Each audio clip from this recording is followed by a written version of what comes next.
This is the Little Moments Count radio podcast, created in partnership with community radio stations throughout Minnesota. Each episode, you'll hear interviews with early childhood experts on how to support the important brain development that takes place in the first 1,000 days of life, just through little moments every day. Learn more at littlemomentscount.org/podcast. This is the Get Down, and we always rock in St. Paul. If they rapping in the Get Down, they never been sweating you. Shout out Frogtown Radio and the St. Paul Parks Wrecking Crew. You've tuned into WFNU LP 94.1 FM. This is Frogtown Community Radio. I'm Katie DeSalle, and you've tuned into a brand new show. This is our second episode of So St. Paul, a show that's about, you guessed it, St. Paul and all of the wonderful things that is happening in our city. This episode of So St. Paul is presented in partnership with Little Moments Count. Little Moments Count is a statewide collaborative focused on helping parents and caregivers learn about the importance of brain development in the first 3 years of life. Nearly 80% of brain growth happens in the first 1,000 days, and small moments of interaction like talking, playing, reading, and singing help create the pathways that build a child's brain during this early stage of life. More information is available at littlemomentscount.org. And we're very excited because we are doing these conversations focused on early childhood development once a month and having guests on to talk about their involvement in Little Moments Count and how they view the role of early childhood development in creating bright futures and strong communities. So today we have in studio Justin, I should have asked you how to pronounce your last name before we started. Justin Lewandowski, is that right? Lewandowski. It's super Polish. Okay. Justin is the director of organizing for the Hamlin Midway Coalition, and he serves as treasurer for Yes for St. Paul Families. Justin has been an advocate for family in many capacities, particularly with diaper assistance in central Minnesota, where he helped raise over 1 million diapers for families in need over the last 5 years. He's currently a student at United Theological Seminary, a father of 2, and looking forward to having conversations with folks across St. Paul to make sure every child has access to quality early learning. Well, welcome, Justin. It is great to be here today. Thank you for being here. And first question I have right off the bat, for what's a million diapers? That's right. How did you get involved in raising money for 1 million diapers? Well, it starts off with a pretty sad story on a lunch break. I witnessed a domestic assault and broke up this fight. When the police officers arrived, the fellow ran off, and I sat down with the victim, this gal who was just a really sweet gal. And when we were talking about why she wasn't pressing charges, it was because she couldn't afford her kids' diapers without this guy's income. And so we sat and we chatted, hugged, parted ways, and then immediately called the Anna Marie Shelter, which is a resource for women suffering from domestic violence up in the St. Cloud area. And I said, hey, what can I do? And immediately it was like size 4, 5, and 6. So then I called Lutheran Social Services, Catholic Charities, a bunch of other neighborhood organizations that serve families in need, and diapers across the board. So I looked nationwide, and 1 in 3 families reported a need for diaper assistance, and that was very much the case in central Minnesota. So I was off to the races. I started Operation Baby New Year. Every December 1st through January 1st, we would bring in the new year with 100,000 diapers. That was the first year. And then the second year was 200,000. And then we just kept rolling with the diapers, brought in local breweries and local businesses and hundreds of people talking about diaper gap and the significant struggles that families face when it comes to taking care of their infants and toddlers. Wow. And this was all before you had your own children. That's right. Wow. And now you're back in the diaper world with your young son. Intimately and hands deep this time in diapers. Nice. So from there, you moved to St. Paul. That's right. Yep. All right. And then you are currently the director of organizing for Hamlin Midway Coalition and the treasurer for Yes for St. Paul Families. What are your primary responsibilities with both of these roles, and do they go hand in hand with each other? Well, I would say that so the Hamlin Midway Coalition is one of 17 district councils here in St. Paul, and so although for work I do get to talk to lots of St. Paul residents, I work as the treasurer with the campaign. I just started, I'm brand new, about 2 weeks in, still learning the ropes. But it's kind of a separate bucket, all wrapped up, though, and around how do we have conversations. So my work with the Hamlin Midway Coalition is about how do we talk about neighborhood issues pertaining to development, transportation, renters issues. And part of my role as treasurer for the campaign is just to make sure that we have the resources we need to have this conversation about early childhood access education across the city of St. Paul. Can you tell us more about the Yes for St. Paul Families, the campaign? What are you guys trying to do with the campaign? Well, I'd say first and foremost, we're trying to have a conversation with as many people as we can between now and Election Day in November. And we want to make sure that people are aware of the fact that 34% of St. Paul's 3- and 4-year-old children live below the federal poverty line. Nearly 5,000 3- and 4-year-olds are living in poverty right here in our neighborhoods. And this disproportionately affects communities of color. And this groundbreaking program, by the time it's fully implemented over the next 10 years, will affect 7,000 kids. And so I would say that the best way for me to describe this campaign is we're trying to build a conversation to scale and talk to as many people as we can about the child care crisis. And if you're out there listening right now, I'm here to say that families, if you're struggling with childcare, you're not alone. And our goal is to have this be a vehicle for folks to get involved as well. Not only meet other families who are struggling with access to early childhood education, but to also hear stories, share those stories, and have as many conversations as we can, like I said, across the city. Wow, I didn't realize that was that many children living in poverty in St. Paul. That's quite a lot. That's right. Are you doing any diaper drives here in St. Paul? Are you still involved in the diaper business? Well, so separate from the campaign, Yes. actually, I am starting to get back in the diaper game, particularly in Hamlin Midway. We're working to make sure that the Midway distribution project is stocked on diapers. We've had a huge need in Hamlin Midway, as it is across the city, but working with other partners, particularly at Community Action Partnership, they actually have through the Reach Out Head Start program, have a diaper bank Monday through Friday, and just trying to figure out how do we connect people with the resources they need. And so that's what I do on my day-to-day is really just connecting people with our renter engagement committee to the resources they need to thrive. And then what excites me most about being in this capacity is talking about systems change, right? We can do a lot to support folks today, but this is a conversation about generational investments into St. Paul's youth. We know that when we invest in our kids, we're making not just an investment here and now, but this is really going to have a generational impact way down the road. Yeah. So the challenges that St. Paul families are facing right now in accessing quality childcare and early learning programs, is that due to the lack of financial resources for these families, or is it a lack of childcare providers, or a mix of both? It's a lot of compounding issues. Recently, Childcare Aware came out with a study in 11 states, Minnesota being one of them. Families are actually paying twice as much in childcare as they are on their housing. Wow. And so cost obviously is a huge barrier. But you also have things like just simple geography, like are there providers in your area, especially if you don't have a vehicle where you can bring your child to? And so it's a combination between cost, access, a whole host of other features. And so this is an opportunity for us to really lift up a program that's kind of groundbreaking. It's called a mixed delivery system. And so this means that every family is going to have an opportunity to send their child to a program that the qualifying families will have a chance to send their children to a program that works best for them. So whether that's public schools or a traditional child care center, even a family member or a neighborhood provider, this will make sure that those 7,000 kids over the next 10 years have something that's culturally relevant, works for their families, and also works for them. Oh, that's great. And so this initiative, this is going to be on the ballot this November. That's correct. Okay.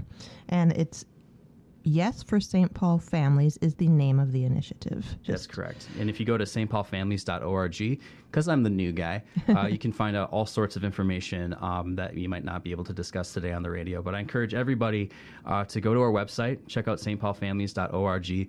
to continue to learn about the conversation and reach out to us too, because if you're out there and this is something that you're passionate about, whether it's you yourself or a friend or family member who's had ongoing challenges or struggles with early childhood education or childcare access, we want to hear from you. And you mentioned that there will be some long-term benefits from this program. What do you expect to see in those long-term benefits from investing in early education for childcare for young children? Well, first, I think you said it really well, right? So like the long-term benefits are the short-term benefits. Every early childhood education really eliminates achievement gaps. Like you said, before the age of 5, 90% of a child's brain is in development. And so reliable early education allows for things like a more stable workforce, attracting more families and businesses to St. Paul.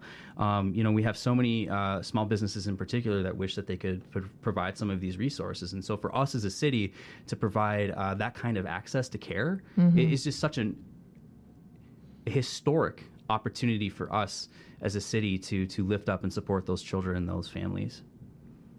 Yeah, and I imagine it would, affect a wide range of individuals, not just children, but not just their parents, but their employers too. Like if someone can't go to work because they can't afford childcare, this will serve as a way to get those parents to work. You'd be surprised. You might not be surprised how many families I've talked to here in St. Paul and across Minnesota who have had to leave the workforce simply because they can't afford it. Yeah.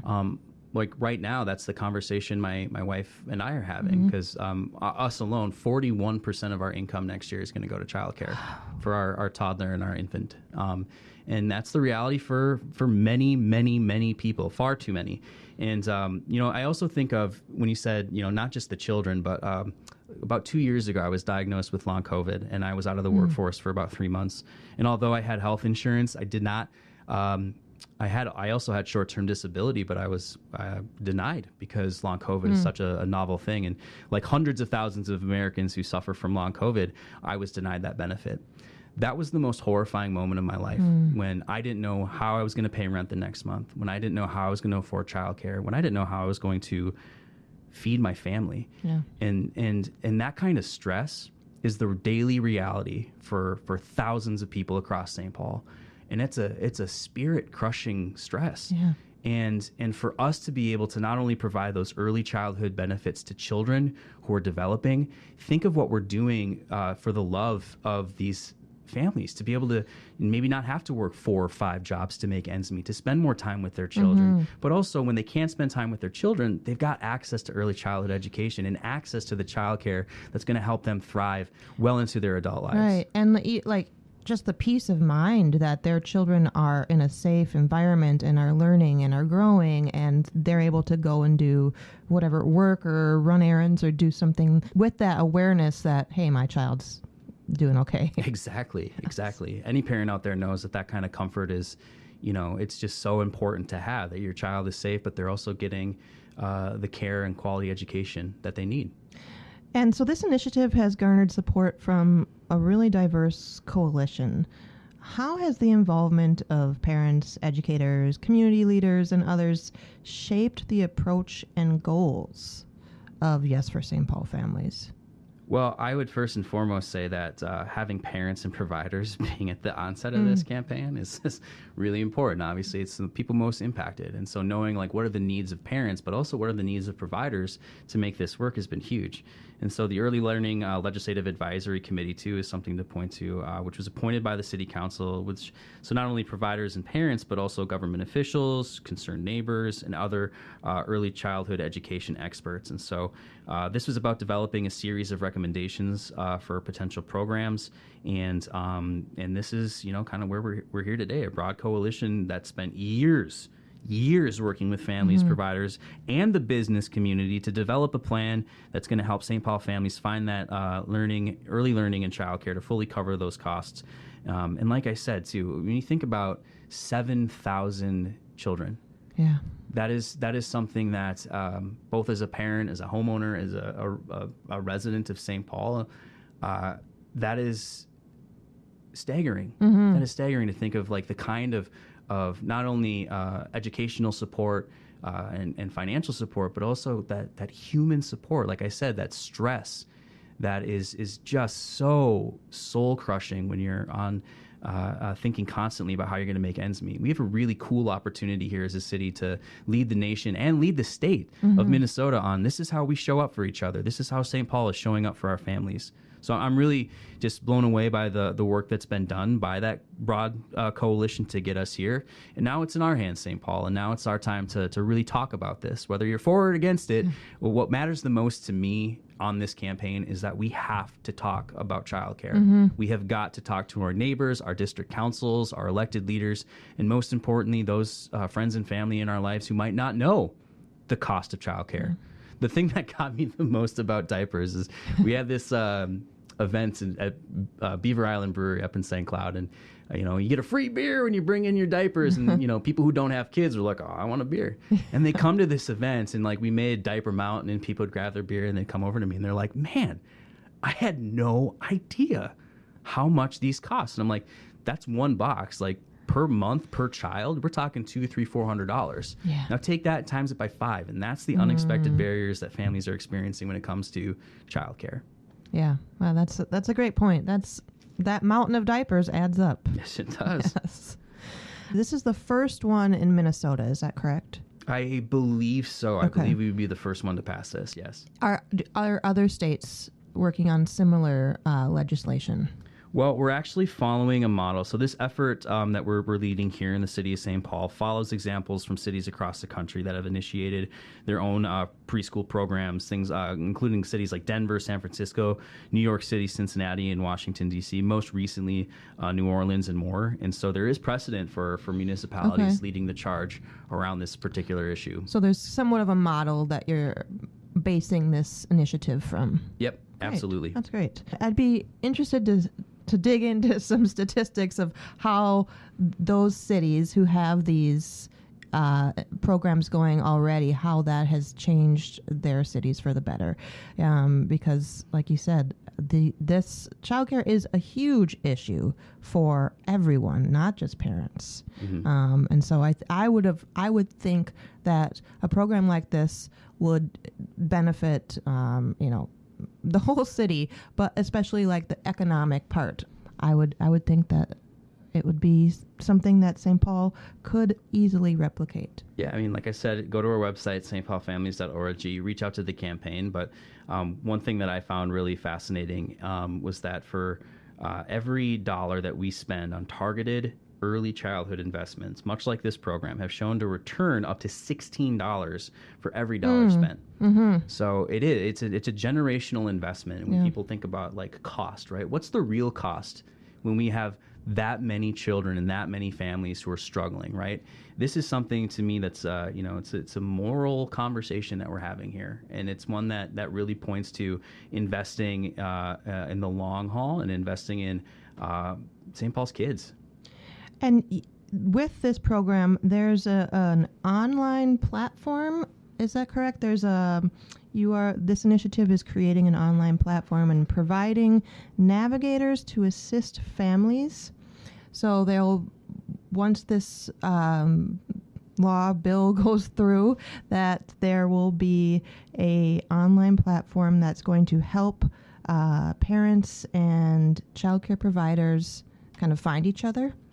That's one of the current things on the campaign that I'm quite new to. Gotcha. I'm going to point people on that question back to stpaulfamilies.org. Okay. But the idea of having a platform that helps both the provider and the family navigate some of those barriers based on like geography, where you live, what are those other things? Like the general idea is to make sure that we have a place that connects people to the resources they need. And you with your own little 2-year-old son, how has your personal experience as a father influenced your understanding of the importance of early learning and shaped your commitment to this cause? Well, actually, we moved to St. Paul, Hamlin Midway in the summer of 2020. And if you're out there listening, you remember the summer of 2020 and what happened in the Midway. And I actually activated my diaper network in St. Cloud, and 250,000 of those diapers actually came within 72 hours from central Minnesota down here to Minneapolis near 38 in Chicago, and right here in St. Paul at Hamlin Midway. And I remember particularly seeing families with children wrapped in plastic bags and duct tape stuffed with paper towels. And the love that came out of the households of Hamlin Midway, the neighbors who showed up for each other. It's one of the reasons why I was so thankful that we lived here, because we show up for each other, right? And in that time of crisis, people were cleaning up, people were feeding each other, and people were holding each other up in a really tough time. And so for me as a father, as a new parent, as somebody who loves this city, we have such a unique opportunity to have a conversation about holding up thousands and thousands of people. And to me, that's what it's really about. Like, when I was diagnosed with long COVID and was out of work, had I not had friends and family to help me out, I don't know where I'd be. And there's too many people out there who don't have that kind of, familial or friend network to help them out. And so we have a chance as a city to really hold and lift up and support thousands of kids together. And that's special. That's a once in a lifetime opportunity. And we have that opportunity, right, like I said, between now and November to talk about this. It's a crisis, and we have a really cool program that we're presenting to the city to say, hey, this is a potential solution. Let's talk about it.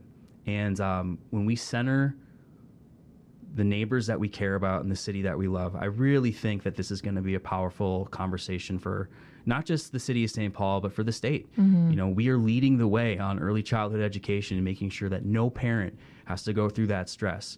And so I'm really looking forward to continuing my work with the campaign. And like I said, I'm working full time. I'm going to school. I'm also a parent of a toddler. I got another one on the way. You're a busy guy. Yeah, but we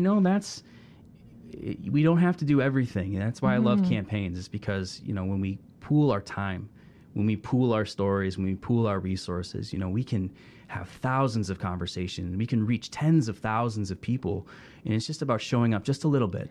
And, for people especially most impacted by this legislation, like, this is the time where make a couple of phone calls, come out and tell your story. For all the providers out there, thank you for all the amazing work that you do, but also come and reach out to us too, because we want to work with you and continue building this broad coalition around this very important conversation for the city of St. Paul. So how can people get involved if they want to share their stories or just learn more? Well, first and foremost, if you're out there listening to this, I just want you to know, if you're struggling with childcare costs, if you are one of those parents or caregivers that is feeling alone and fearful of the future, you're not alone. And this campaign is a great opportunity for you to connect with other people, to share your story and not feel so alone in that struggle. Second thing I would direct you to is stpaulfamilies.org for all the different ways that we're going to be having this conversation.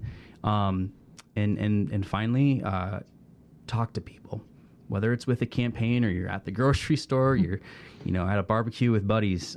It's important that people know that not just the statistics. I think it's important because the numbers are staggering.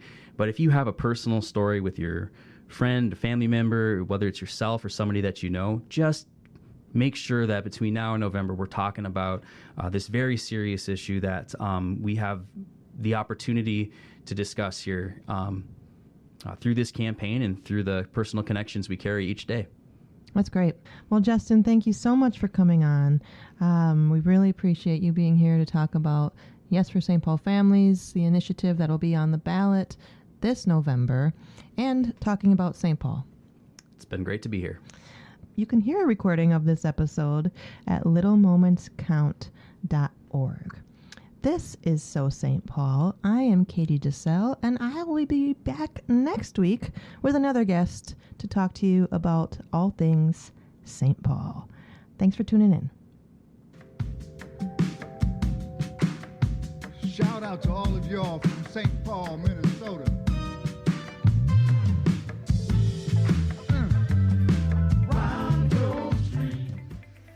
Thanks for listening to the Little Moments Count radio podcast in partnership with community radio stations throughout Minnesota. You can find the Little Moments Count radio podcast wherever you get your podcasts and at littlemomentscount.org/podcast.